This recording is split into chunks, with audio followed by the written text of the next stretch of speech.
Selamat sore Ibu Vivi dan teman-teman.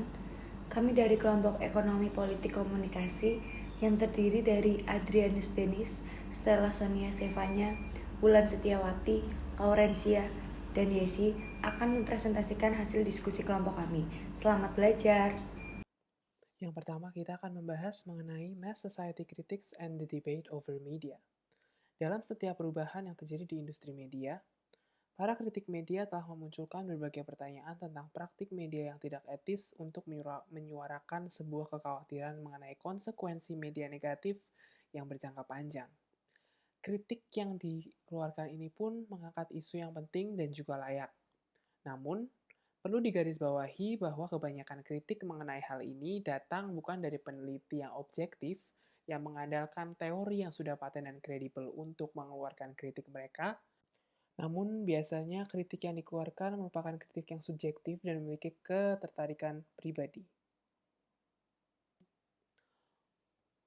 Perubahan di industri media biasanya menambah tekanan untuk institusi sosial lainnya untuk berubah.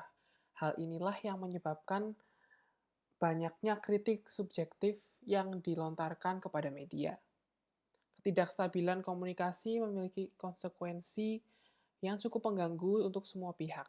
Biasanya, pemimpin dari institusi-institusi ini benci tekanan dari luar institusi dan enggan untuk mengubah cara mereka dalam melakukan sesuatu di dalam institusi tersebut. Dalam masyarakat ini, kritik telah menginterpretasi bahwa kemunculan industri media adalah sebuah ancaman bagi institusi sosial lainnya, seperti institusi politik, agama, bisnis, militer, dan juga pendidikan.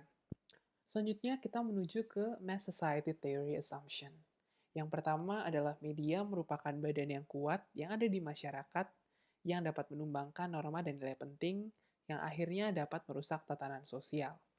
Dan untuk menghadapi ancaman ini, media harus berada di bawah kontrol kaum elit.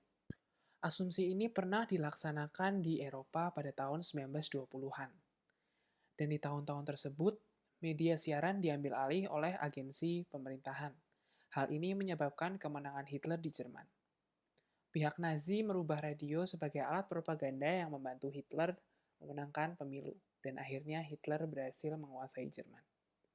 Di sisi lain, di Amerika Serikat, banyak skema yang bermunculan pada tahun 1920-an yang akan menjadikan gereja, sekolah, dan agensi pemerintahan untuk mengambil alih siaran dan haknya.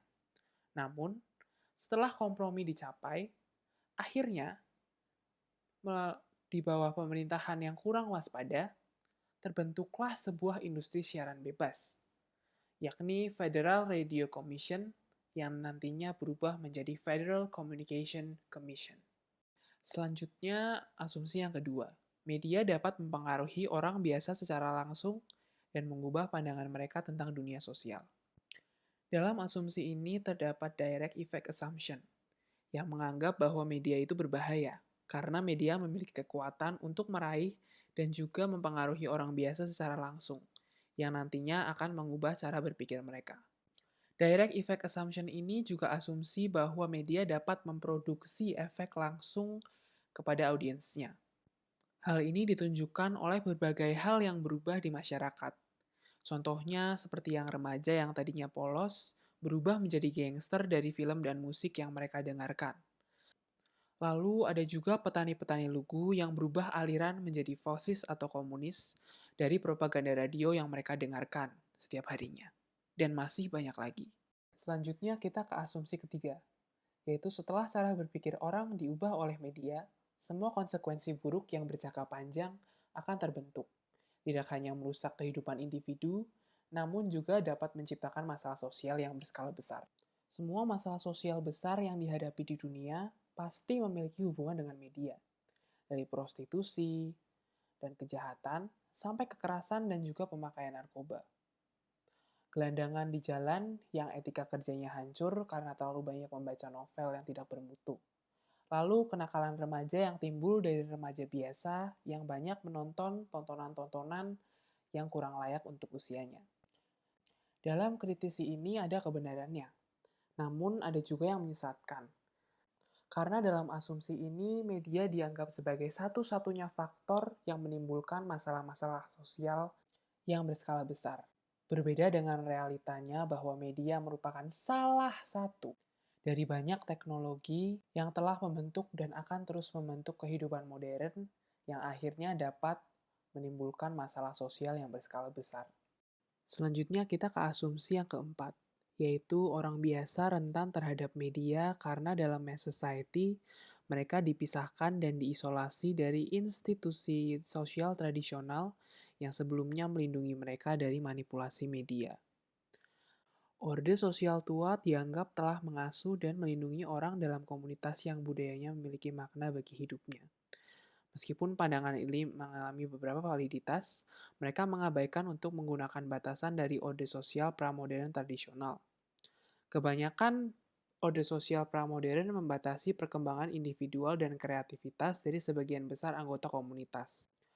Hal ini berarti bahwa individu yang merupakan anggota dari orde sosial tersebut belajar suatu peran sosial tertentu berdasarkan tempat mereka lahir dan waktu mereka lahir. Jadi mereka tidak bisa berkembang di luar orde sosial tersebut. Lalu, pengaruh media dapat mengalami fluktuasi yang tajam dalam jangka waktu yang relatif singkat. Hal ini berarti bahwa media tertentu dapat memainkan peran yang lebih penting saat terjadi suatu krisis nasional atau instabilitas sosial. Selanjutnya ke asumsi yang kelima, yaitu kekacauan sosial yang disebabkan oleh media kemungkinan besar akan diselesaikan oleh orde sosial totaliter. Asumsi ini muncul pada tahun 1930-an dan mencapai puncaknya di 1950-an di Amerika Serikat. Masyarakat massa dianggap sebagai sesuatu yang kacau, dan bentuk orde sosial yang tidak stabil yang dapat meruntuhkan orde sosial dan nantinya digantikan oleh totalitarisme. Totalitarisme sendiri merupakan paham di mana eksistensi manusia secara individu tidaklah penting. Namun, setiap manusia harus menjalankan perannya untuk mendukung tercapainya kepentingan bersama. Pada saat asumsi ini muncul pada tahun 1930 sampai 1960, para teoris masyarakat massa membuat sebuah skenario klasik mengenai degenerasi masyarakat massa menjadi totaliter. Skenario yang dibuat adalah kemunculan Adolf Hitler di Jerman, yang akhirnya dapat menyelesaikan peperangan di Jerman dengan propaganda yang ia gunakan. Ketakutan pada totalitarisme merupakan ketakutan modern, yang berarti ketakutan yang dimiliki oleh orang yang menghargai individualisme dan juga demokrasi. Selama abad ke-20, ketakutan akan penyebaran totalitarisme tumbuh di kebanyakan demokrasi. Selanjutnya kita ke asumsi yang terakhir, asumsi ke-6, yaitu media massa pasti akan merendahkan bentuk kultur yang lebih tinggi, membawa tentang penurunan umum kepada peradaban. Perspektif yang dimiliki oleh elit barat dalam 2 abad terakhir mengikuti Enlightenment, yaitu gerakan filosofis dan sosial yang menekankan pikiran rasional dan kemajuan melalui ilmu pengetahuan. Para elit pada zaman ini merasa bahwa mereka bertanggung jawab memelihara dan menyebarluaskan suatu kultur yang lebih tinggi, yaitu budaya tinggi, tidak hanya di kalangan mereka sendiri namun ke seluruh dunia. Contoh dari kultur tinggi ini merupakan agama. Agama merupakan sebuah kultur tinggi yang dianggap sebagai hal yang sakral pada zamannya. Namun, sejak adanya perubahan dan konvergensi media, agama seperti direndahkan. Padahal agama merupakan kultur yang tinggi. Dengan contoh agama yang mulai ditinggalkan sekarang dan munculnya kaum-kaum ateis. Hal inilah yang menjustifikasi asumsi media massa pasti akan merendahkan bentuk kultur yang lebih tinggi dan membawa penurunan umum kepada peradaban. Ada early examples of mass social theory. Ferdinand Tönnies, yaitu seorang pencetus gagasan massa, mengusulkan 2 kotomi sederhana yaitu Gemeinschaft dan Gesellschaft. Yang pertama yaitu Gemeinschaft atau paguyuban adalah bentuk kehidupan bersama di mana anggota-anggotanya diikat oleh hubungan batin yang murni dan bersifat alamiah dan kekal. Contohnya, komunitas rakyat atau ikatan keluarga yang kuat oleh tradisi dan peran sosial yang masih kaku. Yang kedua adalah Gesellschaft atau patembayan yang merupakan ikatan lahir yang bersifat pokok untuk jangka waktu yang pendek. Hubungan sosialnya lebih formal dan impersonal dan individu tidak bergantung satu sama yang lain. Contohnya adalah saat kita mendapatkan pekerjaan, saat kita akan menandatangani kontrak resmi berdasarkan keputusan pribadi, bukan karena terikat tradisi keluarga untuk bekerja di perusahaan tertentu. Ada early examples of mass social theory. Ferdinand Tönnies, yaitu seorang pencetus gagasan massa, mengusulkan dua kotomi sederhana yaitu Gemeinschaft dan Gesellschaft. Yang pertama yaitu Gemeinschaft atau paguyuban adalah bentuk kehidupan bersama di mana anggota-anggotanya diikat oleh hubungan batin yang murni dan bersifat alamiah dan kekal.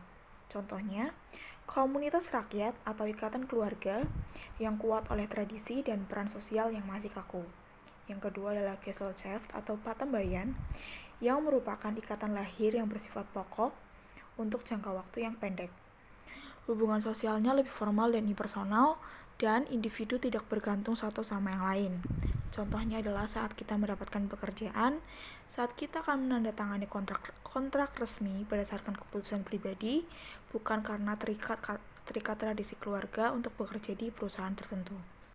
Selanjutnya kita akan membahas mengenai Political Economy Tradition by Vincent Mosco.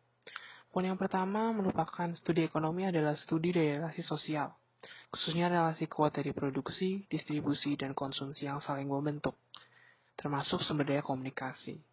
Fokus dari tradisi ini ada di bagaimana komunikasi bisnis itu beroperasi. Definisi yang lebih umum mengenai ekonomi politik adalah studi dari kontrol dan kelangsungan hidup dalam kehidupan sosial. Kontrol mengatur secara spesifik pada internal dari organisasi, khususnya pada anggotanya dan juga proses adaptasi organisasi tersebut terhadap perubahan, dan lebih berfokus kepada ranah politik. Sedangkan untuk kelangsungan hidup sendiri membahas mengenai bagaimana orang-orang memproduksi apa yang dibutuhkan sebuah institusi untuk melakukan reproduksi sosial dan juga kontinuitas dari sebuah institusi tersebut. Dan kelangsungan hidup ini lebih berfokus pada ranah ekonomi. Ekonomi politik klasik memiliki 3 tokoh, yaitu Adam Smith, David Ricardo, dan juga John Stuart Mill. Ekonomi politik klasik ini membantu kita dalam memahami revolusi kapitalis, pergolakan sosial luas yang mengubah masyarakat yang mulanya berfokus pada agrikultural menjadi komersial, pabrik, dan juga industri. Menurut Karl Marx, ekonomi politik klasik berarti memeriksa sesuatu yang dinamis dari kapitalisme dan hubungan antara kapitalisme dan organisasi ekonomi politik, dan untuk memahami bagaimana perubahan sosial tersebut dapat mengubah sesuatu dari kapitalisme menuju ke sosialisme. Pada abad 19 akhir, ekonomi ortodoks yang mulai bersatu melawan ekonomi politik cenderung mengabaikan kekhawatiran ekonomi politik klasik mengenai kedinamisan sejarah dan perubahan sosial. Hal ini dilakukan untuk mengubah ekonomi politik menjadi ilmu ekonomi. Menurut pandangan ini, ilmu ekonomi dapat menjelaskan bagaimana pembeli dan penjual bersatu untuk menetapkan harga di pasaran, tetapi tidak menjelaskan proses sosial dan ekonomi luas seperti hal ini dibuktikan dalam Theory of Moral Sentiment, yang berarti memahami nilai seperti self-interest, materialisme, dan kebebasan individu, yang berkontribusi pada kemunculan kapitalisme komersial. Bagi Karl Marx, filosofi moral berarti pergulatan yang masih berlangsung antara perjalanan menuju kesadaran nilai individu dan sosial dalam tenaga kerja manusia dan tekanan dalam kapitalisme untuk mengubah tenaga kerja menjadi komoditas yang dapat dipasarkan. Ekonomi politik kontemporer cenderung mendukung sudut pandang filosofi moral yang mendukung demokrasi dalam segala aspek kehidupan sosial.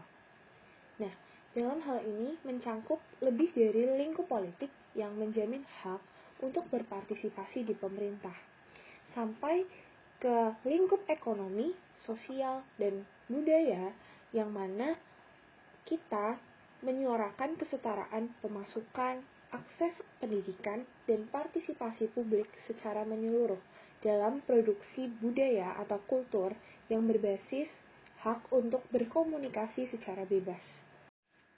Research on the Politic Economy of the Media atau penelitian tentang ekonomi politik media. Nah, pertama kita akan membahas mengenai sejarah perkembangan penelitian ekonomi politik. Pertama, kita akan melihat di benua Amerika, khususnya di Amerika bagian utara. Nah, penelitian di Amerika Utara ini dipengaruhi oleh dua tokoh utama, yaitu Dallas Smith dan Herbert Schiller.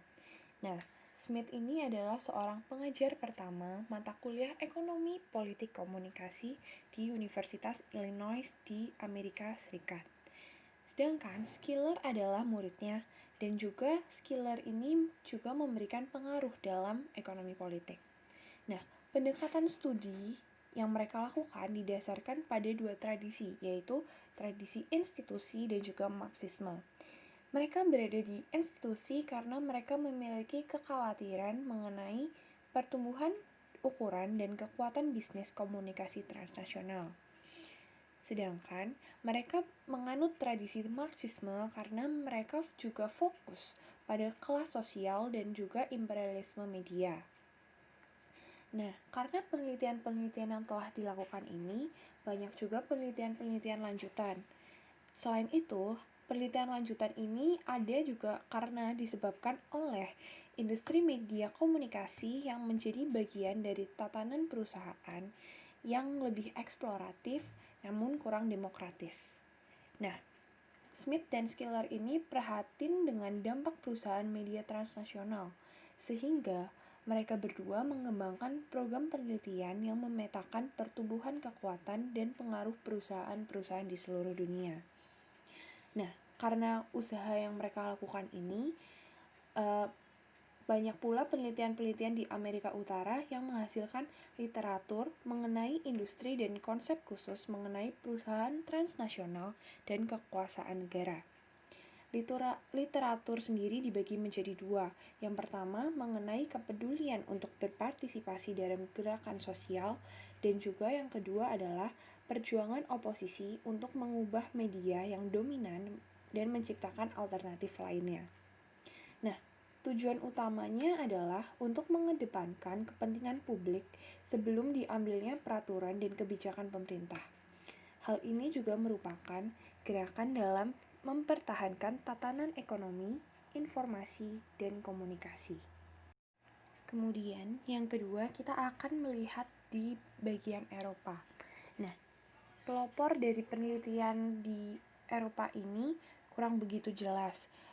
Namun, mengenai studi ini di Eropa sendiri ada gerakan untuk perubahan sosial, terutama mengenai pertahanan sistem media layanan publik. Fokusnya juga pada penelitian komunikasi dalam tradisi Marxisme dan institusi. Kemudian ada beberapa penelitian yang paling menonjol. Yang pertama dari Grantham dan Murdoch dan Golding pada tahun 2000, yang mana mereka menjelaskan mengenai class power. Nah, tulisan mereka ini berbasis pada tradisi Frankfurt School dan karya milik Raymond Williams. Nah, fokusnya berada pada integrasi lembaga komunikasi, terutama otoritas kebijakan bisnis dan negara dalam ekonomi kapitalis, serta perlawanan masyarakat terhadap negara-negara yang mempromosikan mengenai liberalisasi, komersialisasi, dan privatisasi industri komunikasi. Kemudian, yang kedua adalah penelitian dari Armand Matlard yang menjelaskan mengenai class struggle, dan penelitian ini fokus pada banyak tradisi seperti dependensi teori atau teori ketergantungan, Marxisme, dan gerakan pembebasan nasional, di mana komunikasi sebagai perlawanan kekuasaan. Nah, karya-karyanya menjelaskan mengenai masyarakat dunia ketiga, terutama di Amerika Latin, karena Matlard pernah menjadi penasihat pemerintah Chili hingga tahun 1973. Namun, beliau digulingkan karena beliau menentang Barat dan membuat berita asli serta media hiburan lewat media massa. Ekonomi politik komunikasi. Studi ini merupakan salah satu tanggapan terhadap modernisasi dan teori pembangunan dari negara-negara Barat. Namun, penelitiannya terhadap negara dunia ketiga justru menjelaskan teori secara lebih komprehensif. Nah, ahli pembangunan menyatakan bahwa media merupakan salah satu sumber daya yang bersama dengan urbanisasi, pendidikan, dan juga kekuatan sosial lainnya dalam mendorong modernisasi ekonomi, sosial, dan budaya. Pertumbuhan media merupakan suatu indeks perkembangan, di mana kita bisa melihat gambaran aliran ekonomi politik neo-Marxisme, antara lain teori sistem dunia dan teori ketergantungan. Ekonomi politik sendiri menentang argumen dari determinisme teknologi dan penghilangan kepentingan praktis dalam hubungan kelas. Kegagalan pembangunan membuat para ekonom politik menunjukkan kekuatan teknologi baru untuk pembagian kerja global. Pembagian kerja didasarkan secara teritorial, di mana tenaga kerja tidak terampil mayoritas berada di negara termiskin atau negara pinggiran. Kemudian, tenaga kerja semi terampil berada di negara semi periferal dan dalam penelitian pengembangan. Sedangkan perencanaan strategis berpusat pada negara dunia pertama, di mana akan menghasilkan keuntungan. Nah, bagian terpenting dalam pembagian kerja global ini adalah fleksibilitas perusahaan pengontrol dalam mengatasi masalah atau kendala ruang dan waktu. Dalam memetakan teori ekonomi politik, kita bisa melewati 3 proses sosial, antara lain komodifikasi, spasialisasi, dan juga strukturasi. Yang pertama, kita akan fokus pada komodifikasi. Komodifikasi merupakan proses mengambil barang atau jasa yang dihargai penggunaannya dan mengubahnya menjadi komoditas yang menghasilkan uang. Sebagai contoh, makanan merupakan barang atau jasa yang kita hargai ketika kita sedang lapar. Jadi kita akan makan makanan ketika kita sedang lapar. Kemudian, bagaimana cara mengubahnya menjadi komoditas yang menghasilkan uang? Kita bertani untuk menjual makanan. Begitu. Nah, komodifikasi sendiri memiliki 2 makna. Yang pertama adalah teknologi komunikasi berkontribusi dalam proses komodifikasi di masyarakat. Contohnya adalah ketika pengenalan komputer dilakukan pada semua perusahaan, bukan hanya perusahaan komunikasi. Kemudian, kita akan memiliki kendali yang lebih besar atas seluruh proses produksi, distribusi, dan juga pertukaran. Kemudian, makna yang kedua adalah komodifikasi mengantarkan pemahaman mengenai institusi dan praktik komunikasi tertentu. Contohnya adalah terjadi perluasan komodifikasi di seluruh dunia pada tahun 1980. Sebagai tanggapan atas penurunan global dalam pertumbuhan ekonomi yang menyebabkan peningkatan komersialisasi program media, privatisasi media publik, dan lembaga telekomunikasi dan liberalisasi pasar komunikasi. Ekonomi politik komunikasi fokus terhadap penggambaran dan pemeriksaan lembaga, terutama bisnis dan pemerintah, yang bertanggung jawab atas produksi, distribusi, dan pertukaran komoditas komunikasi dan regulasi pasar. Namun, dalam hal komoditas, ekonomi politik sendiri lebih fokus pada konten media daripada audiens dan tenaga kerja. Sebagai contoh adalah ketika perusahaan bisnis transnasional seperti Google, Apple, News Corp, dan lain-lain membuat produk dengan efek pengganda, sehingga menghasilkan pendapatan lebih dari penjualan konten, menonton iklan, dan menjadikan audiens sebagai tenaga kerja paling murah. Di mana efek pengganda adalah ketika produk mempengaruhi suatu kegiatan dan suatu kegiatan tersebut akan mempengaruhi kegiatan-kegiatan lainnya. Nah, selain itu, ekonomi politik juga membantu untuk memahami bagaimana pengiklan membayar agar iklan tersebut dapat ditayangkan dalam media-media massa seperti surat kabar, situs web, atau program televisi. Nah, dari hal ini menimbulkan perdebatan sengit tentang apakah masyarakat merupakan tenaga kerja, di mana perhatian mereka merupakan imbalan atas konten apapun yang diproduksi. Penelitian ekonomi politik juga memeriksa hubungan kompleks khalayak dan produsen budaya komersial. Selain konten media, tenaga kerja media juga mengikuti arus proses komodifikasi, terutama mengenai kapitalisme. Salah satunya ketika upah tenaga kerja telah tumbuh secara signifikan sehingga perusahaan mengganti sistem mekanis ke elektronik, yang menyebabkan ribuan tenaga kerja di industri percetakan harus kehilangan pekerjaannya. Perusahaan lebih mengandalkan part-timer dan audiens secara online.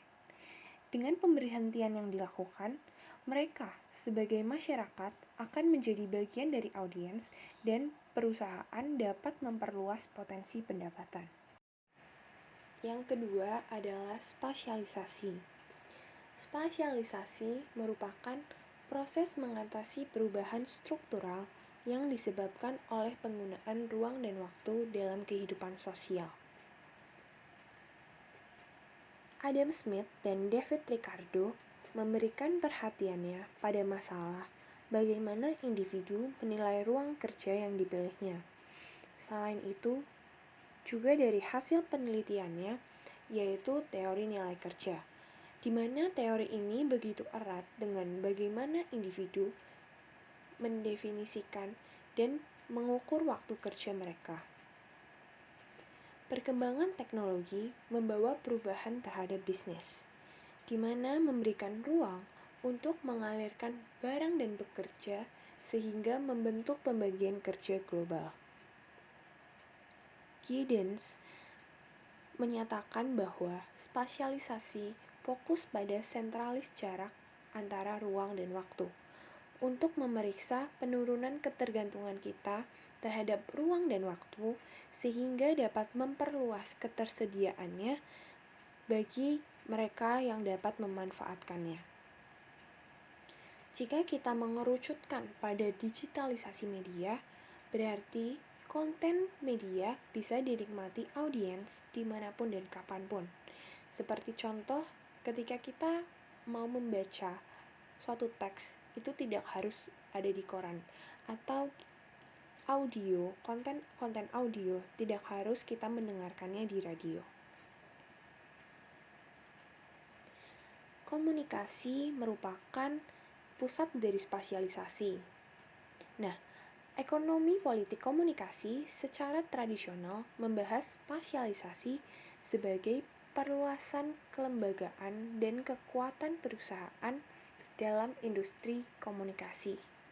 Hal ini diwujudkan dalam pertumbuhan ukuran perusahaan media yang diukur dengan aset, pendapatan, laba, karyawan, dan juga nilai saham.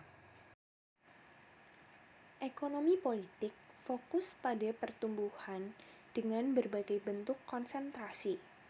Yang pertama, konsentrasi horizontal, di mana perusahaan membeli kepentingan utamanya dalam operasi media lain yang tidak saling berkaitan.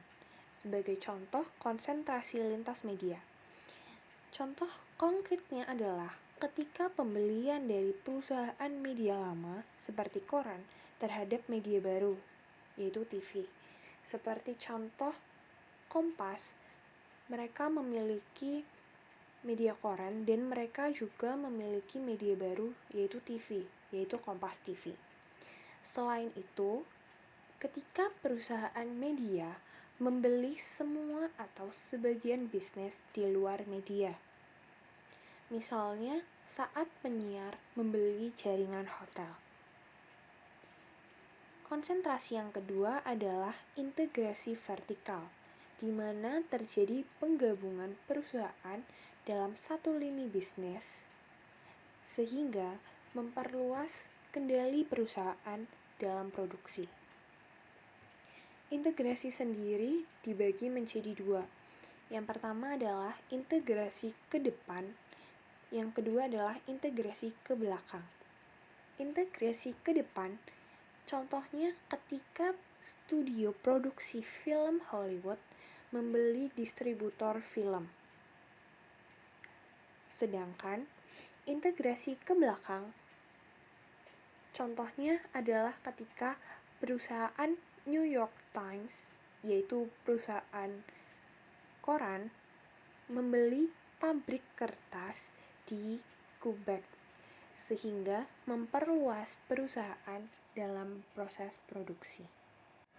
Proses yang ketiga adalah strukturasi, di mana merupakan gambaran kontemporer dari pandangan Marx. Strukturasi memperluas konsep kelas sosial dalam bentuk struktural atau kategorial, yang didefinisikan dengan ada suatu kelompok yang memiliki sesuatu yang tidak dimiliki oleh kelompok lainnya. Hal ini menggabungkan aspek relasional dan konstitusional dari konsep tersebut. Relasional melatar belakangi hubungan, di mana relasional kelas sosial menyatakan bahwa kelas pekerja tidak hanya didefinisikan dengan kurangnya akses ke alat komunikasi, tetapi juga dengan hubungan harmoni, ketergantungan, dan konfliknya dengan kelas kapitalis. Aspek konstitusional merupakan produsen identitas diri, bagaimana para pekerja menggambarkan dan menetapkan kedudukan diri mereka dalam masyarakat, walaupun modal yang dimiliki serta dirinya adalah pribadi yang lemah, tidak stabil, dan bertentangan. Salah satu kegiatan utama dalam strukturasi adalah hegemoni, di mana ada dominasi suatu kelas sosial terhadap kelas sosial lainnya dalam masyarakat. Dalam konteks proses dan praktik sosial, ekonomi politik fokus pada kelas sosial, dan struktur kelas merupakan pintu gerbang untuk memahami kehidupan sosial.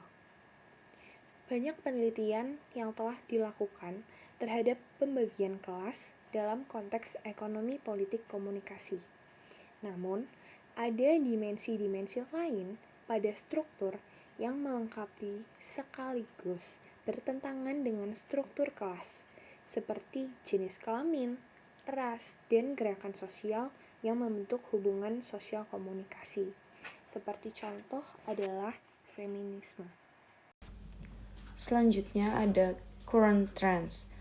Politik ekonomi pada dasarnya adalah pengetahuan yang mempelajari mengenai relasi sosial yang terkhusus membahas mengenai kegiatan ekonomi, yaitu kegiatan produksi, distribusi, serta konsumsi dari sumber daya yang disediakan. Sumber daya tersebut yaitu sumber daya komunikasi. Sumber daya komunikasi mencakup bisnis di bidang komunikasi yang membentuk rantai produksi seperti halnya Hollywood Film Studio, yang dimana barang produksi berbentuk film akan didistribusikan kepada konsumen dan dibeli. Politik ekonomi menjadi dasar dari perubahan sosial dan perubahan sejarah. Hal ini dibuktikan oleh Adam Smith, David Ricardo, dan John Stuart Mill, yang dimana politik ekonomi melibatkan sumber daya komunikasi sebagai sumber daya kegiatan ekonomi. Maka media massa juga termasuk salah satu sumber daya yang akan dibahas serta dipelajari dari politik ekonomi dari media. Dalam politik ekonomi, media terdapat 4 trends, yaitu sebagai berikut. Yang pertama, perluasan pada penelitian sejarah. Sejarah komunikasi dalam ekonomi politik sudah terjadi pada sejak zaman dahulu. Hal ini dibuktikan dari munculnya International Association for Media and Communication Research yang mempunyai konsentrasi pada berkumpulnya pelaku politik ekonomi yang ingin memperluas kekuasaannya ke dalam dunia internasional. Yang kedua, pertumbuhan penelitian dari sudut pandang alternatif atau menggunakan paradigma kritis, khususnya feminisme dan tenaga kerja. Dalam aspek media, paradigma kritis, terutama feminisme, dimanifestasikan ke dalam film yang diproduksi oleh Riordan yang berjudul Sex dan Money pada tahun 2002. Hal ini dipicu para pelaku politik serta feminis. Pada sudut pandang alternatif, terkhususnya tenaga kerja, berbeda dengan bahasan Karl Marx yang hanya berpaku pada industri. Industri yang dibahas pada politik ekonomi adalah industri komunikasi seperti kapitalisme yang terjadi di media baru, yaitu sosial media dan lain-lain. Kapitalisme di era media digital akan mencakup dari segala aspek, yaitu stakeholder atau pemangku kepentingan, distribusi produk, hingga monopoli pasar. Hal ini menjadikan pandangan paradigma kritis terbentuk dan menjadi sebuah tren. Yang ketiga, pergeseran dari penekanan pada media lama ke media baru. Transisi media lama ke media baru terjadi karena adanya globalisasi yang membentuk realita bahwa batasan-batasan antara wilayah dan individu, baik secara transportasi bahkan komunikasi. Oleh sebab itu, dibutuhkan media yang mampu menghubungkan berbagai wilayah dengan tujuan ekonomi politik serta budaya. Yang keempat, media pertumbuhan aktivitas yang terkait dengan tradisi ekonomi politik. Politik dalam era globalisasi membutuhkan media untuk mendistribusikan dan membutuhkan media dalam melakukan kegiatan politik, terutama untuk menjamah ranah internasional. Teori ekonomi politik merupakan salah satu teori kritis yang masuk ke dalam teori neo-marxisme. Teori ekonomi politik yaitu studi mengenai pengendalian dari lembaga ekonomi seperti bank dan pasar saham yang mencoba untuk menunjukkan bagaimana pengendalian tersebut memberikan efek kontrol pada institusi lain termasuk media massa. Para ekonom politik menerima asumsi klasik Marxisme sebagai dasar dari suprastruktur. Arti dari produksi dalam ekonomi politik dapat dilihat dari institusi ekonomi yang membentuk media supaya media tersebut sesuai dengan minat dan tujuan dari institusi. Contohnya seperti perusahaan yang memengaruhi hampir semua aspek di kehidupan manusia. Dimulai dari hal yang paling simpel seperti makanan, baju yang dipakai sehari-hari, sampai hal yang lebih besar seperti bagaimana cara kita berkomunikasi satu sama lain.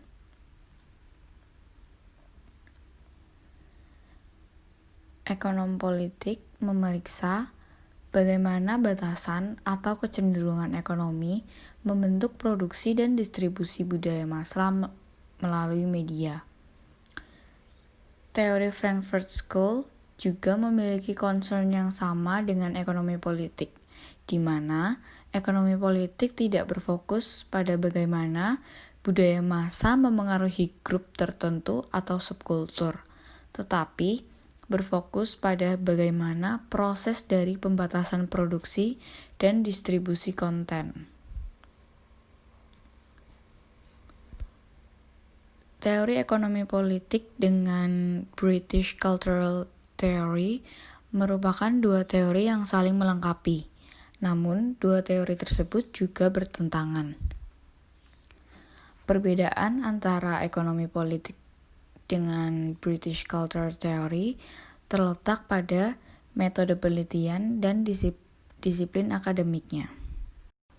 Perbedaan antara teori ekonomi politik dengan British Cultural Theory menimbulkan debat yang cukup serius di kalangan para tokoh.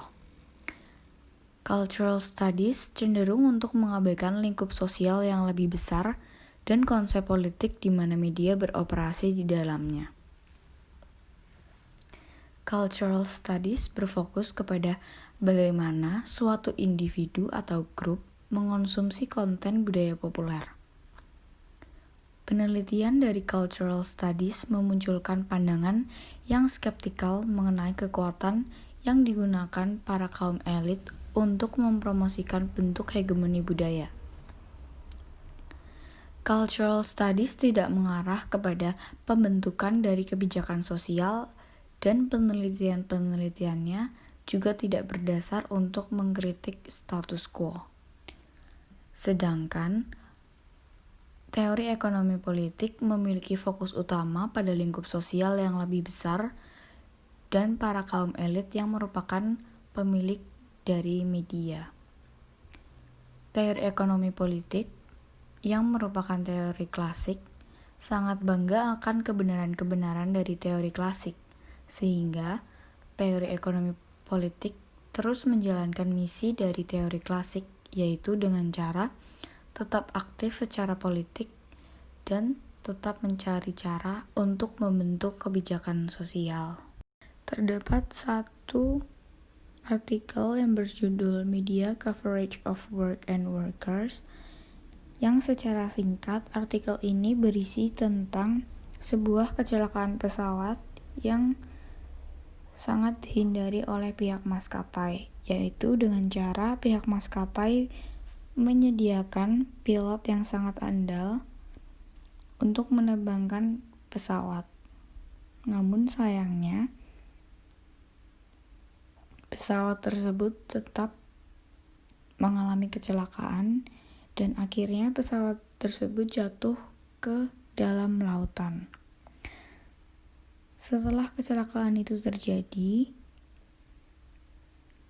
kapal penyelamat langsung datang untuk menyelamatkan para korban dari kecelakaan pesawat tersebut.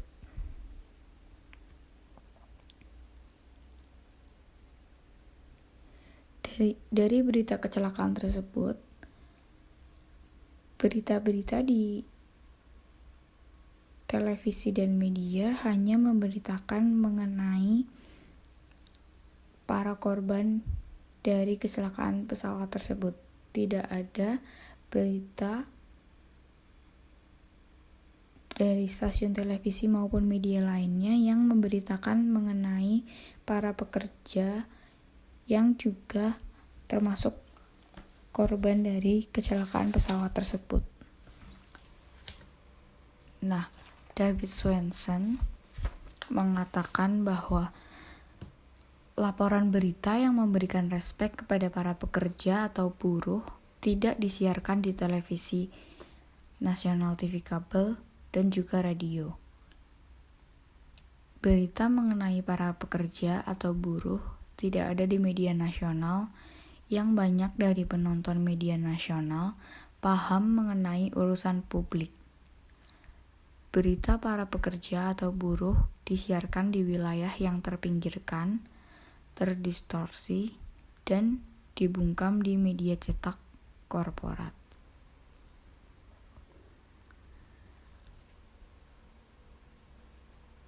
Norman Solomon juga setuju dengan apa yang dikatakan oleh David Swensen, sehingga ia juga menulis mengenai sama seperti semua kertas memiliki business section di mana berfokus kepada CEO, company manager, profile reports, dan big time investor. Tetapi banyak dari pembaca adalah orang-orang yang bekerja atau para pekerja. Dan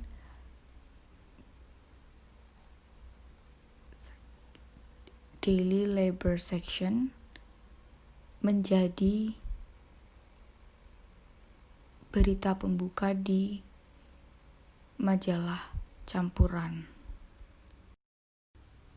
Contoh yang kelompok kami ambil sebagai studi kasus dari materi ekonomi politik yaitu iklan dalam televisi. Iklan merupakan sebuah tayangan komersial maupun non-komersial yang bertujuan untuk mempersuasi penontonnya. Iklan yang berada di televisi dapat disiarkan dengan berbagai varian atau jenis iklan. Contohnya seperti dalam sebuah acara televisi, misalnya saja Facebookers, yang memiliki segmen yang menayangkan iklan di dalamnya. Iklan yang ditayangkan dalam segmen tersebut dapat bermacam-macam tergantung kesepakatan yang dilakukan. Ada segmen iklan yang hanya menampilkan produk dari iklan tersebut, namun ada juga segmen iklan yang sampai menggunakan dialog. Contohnya seperti iklan Walk White Coffee yang memiliki booth dalam acara Facebookers dan juga mengadakan kuis yang dilakukan dengan penonton yang menelpon nomor yang telah diberikan dari pihak Walk White Coffee. Ada juga iklan yang muncul di tengah-tengah dialog yang sedang diperankan oleh artis. Contohnya seperti artis yang tiba-tiba meminum sebuah minuman seperti Milo, teh pucuk harum, dan yang lainnya.